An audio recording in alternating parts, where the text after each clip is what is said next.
Okay, so we're back with an investment portfolio update. We're 6 months through the year now, so this is a good point to check in on where we're at, especially since it's been a while since I've done one. Okay, so jumping over to the phone here and pulling up the portfolio on Trading212, you can see here that we're currently sitting at €33,529. Stock market is currently open, so this you can see change there as we're talking here, but that's approximately where we're at right now. As I said, it's currently the 27th of June, so we're nearing the end of the month now, so this is basically where we're at halfway through. Looking at the max return for the portfolio, we're up 18,342, which is a rate of return of 106%, so pretty amazing there. But of course, it has been a bit of a rocky year, so if we just go back to January on the chart here, so you can see here on 3rd of January, we're checking in at 36,000. And then you can see at one point we went all the way down to, on the 9th of April, 24,000. But of course, if you've seen any of my videos, remember, do not panic in these situations. Just have confidence in what you've invested in. And then that's an opportunity to potentially invest more in these period of time. And then you can see we've had a great recovery since then. And now we're back at about 33,500. This is a really great recent example of where a lot of investors make a mistake and where they can potentially lose money. People generally freak out when this is happening, when the stock market is falling. It can be a little bit scary, but when it gets down to this, they often, around that kind of 25,000 mark here, you can see I'd lost like 13,000.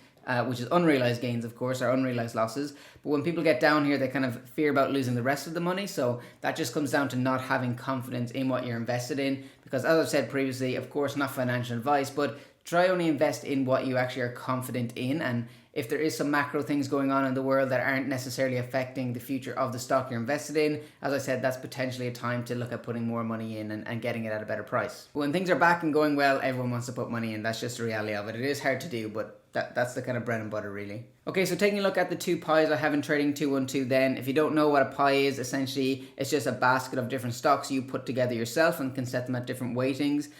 So let me just look at the Tesla stock pie first, because I always get questions about this one. I also had it publicly shared as well at one point. You can see here I've turned it off now, but if you can see, it's kind of slightly grayed out, but it had like 14,000 views. This one pie, and it used to have more stocks in it, but as of the last probably year or two, it's only had Tesla stock in it, and people just comment like, what is the point of this pie? And I do understand that, but basically having it in here is just so I could kind of allocate money to a different stock. If, for example, I wanted to take some out of Tesla and I wanted to put it in a different stock, it's just really handy for me to edit the pie and then basically add a new investment in and then change the percentage. So that's basically why I have that there. But this other one here, Growth Fund, this used to be called Dow 32. If you've seen my video on create your own ETF, I'll link it up here if you haven't.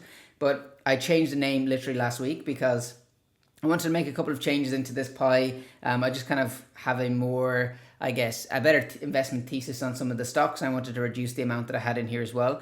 So if we look here, looking at from top to bottom, we have Tesla in at 30%, Nvidia at 10%, Palantir at 10%, and then we have, I think, 10 other stocks then, so a total of 13 holdings, the rest of them at 5% there. So some of them are still remaining from the Dow 32, like Travelers Companies, Walmart, likes of JP Morgan, Goldman Sachs, but then I've also added in Archer Aviation, I've added in CRISPR Therapeutics, I'll talk about these in a second, Taiwan Semiconductors, and I think they're the main ones I've added in. The rest are kind of like mainly dividend stocks, but a little bit of growth in them as well. So I have changed it to Growth Fund, but it's not 100% accurate, seeing as I have the likes of 3M in there. Still can grow, but it's kind of more of a dividend paying stock, 3M as an example. Looking at some of the gains within this, so this is some of the current unrealized gains. So you can see Palantir currently up 392%. That is wild. That is a lot of a gain on a stock. And then you can see here Nvidia about 72%. I think at one point that was up like 200%, but I have done some rebalancing since. And then Tesla currently at 35%.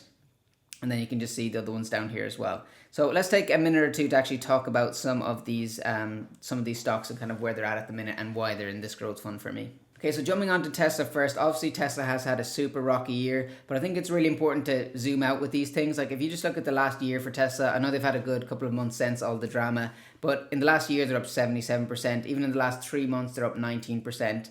Some people may have found this really tough to hold towards the start of the year when Elon Musk was involved in politics and stuff, but at the end of the day, I absolutely love Tesla as a company. I love what products they produce, where they're going, especially with the whole robo-taxi stuff, which I'll get into now. So obviously they launched their robo-taxi last Sunday, and it's been a great success so far. From no stories of any kind of incidents and stuff. They would definitely be in the headlines if there was one where I think it missed a turn or something like that, but overall it was like I would say 99.9% a successful run. It was obviously had some things like a driver in the passenger seat, just as kind of an emergency stop kind of guy.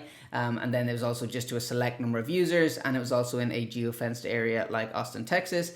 But ultimately, this is the start of the robotaxi journey for Tesla, and I think they're getting quite a bit of criticism from some outlets and stuff like that, saying that they're too far behind and things. But it really is going to be from here, really just the start, in my opinion, of course. But I believe just their ability to scale is going to be insane. Also, their cost per vehicle. If you look at the likes of Waymo that have to install, they use Jaguars, and then they have to put all that LiDAR equipment onto the cars as well. Like, their fleet size is quite small, and Tesla already have millions of cars on the road that are capable to be robotaxis essentially. Now, not all of them will be, and that could be a little bit down the line, a couple of years down the line, before they just allow everybody to turn their Tesla into a robotaxi. But basically, it's there. They can also produce a lot of cars. They can basically produce the size of Waymo's current fleet in like half a day. So I think that scaling opportunity for Tesla there is going to mean they're going to basically become the number one in robotaxis in a very short space of time. I'm talking literally within the next year or so.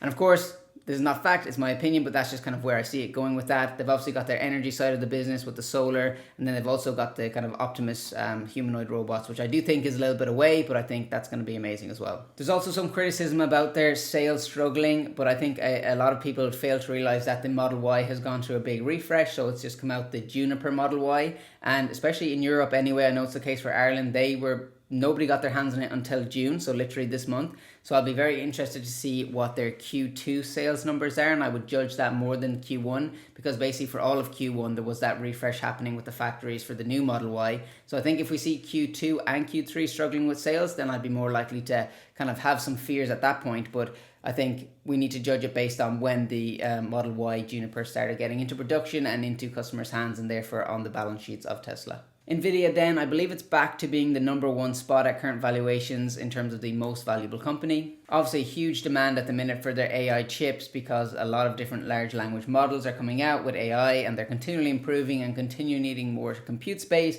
and Nvidia are basically the number one leaders in that space. So I think they'll continue to grow. I know some people say the stock is overvalued at current points, but for me, I think the demand is there, and I'm more than happy to continue holding the stock. Palantir then, as I said, huge return on Palantir in my holdings there. They recently signed a 100 million partnership with the nuclear company. I'm still doing some research into this partnership, but I believe it's around nuclear reactors and essentially AI-driven software to help with the construction of those. Again, this is another stock that some people say is overvalued, but for me, it's done a great return, so I'm more than happy to continue to hold it. I think it has an exciting future. Two newer ones then I added are Archer Aviation and also CRISPR Therapeutics. We'll start with CRISPR Therapeutics because this is one that I have held previously. It's kind of been in and out of the portfolio, but at this point, I think I'm happy to keep it in there for quite a while, just to give some exposure to kind of, I guess, advancements in healthcare, because I don't really have that in the other stocks in my portfolio. So essentially, CRISPR, if you haven't heard of them, they are basically the leaders in gene editing and have a lot of patented technology in the space. Basically, I think they're going to be a great play. I think the cost of all these different gene editing kind of technologies is coming down, especially with the advancements of AI. And I think, as with most industries, there'll be a couple of clear leaders in this space, and I think CRISPR Therapeutics is one of those. That's why I have it in the portfolio. Obviously, it's at 5%. It's not one of the bigger holdings, but I'm more than happy to hold that as well. And then we have Archer Aviation, again at 5%, and if you haven't heard of this stock before, it's essentially in the eVTOL industry, which is electric vertical takeoff and landing vehicles. But then also, I guess, is kind of a little bit more in the future, but also eVTOL taxi services, so basically like mini helicopters for taxis or mini drones for taxis. I think they're making a good bit of ground in the Middle East, yet I think the likes of that kind of stuff will take a long time to come to Europe, maybe even the US, in terms of giving the kind of correct approvals. I think even if we go back to Tesla for a minute, even the full self-driving, that's taking a bit of time before, unsupervised of course, before that can roll out in the US. And then of course in Europe, we don't even have supervised full self-driving. So I think we're a little bit away from the likes of Archer Aviation having those kind of drone taxis essentially, but it's kind of a cool stock to be involved in. Like to have 5% in the portfolio, or happy to have 5% in the portfolio, should I say. So yeah, I'll keep an eye on that one for sure. And yeah, that's basically a look at the stock portfolio. Quite happy with where it's at the minute. Continuing to invest mainly in that growth fund and getting a couple of other stocks as well as Tesla.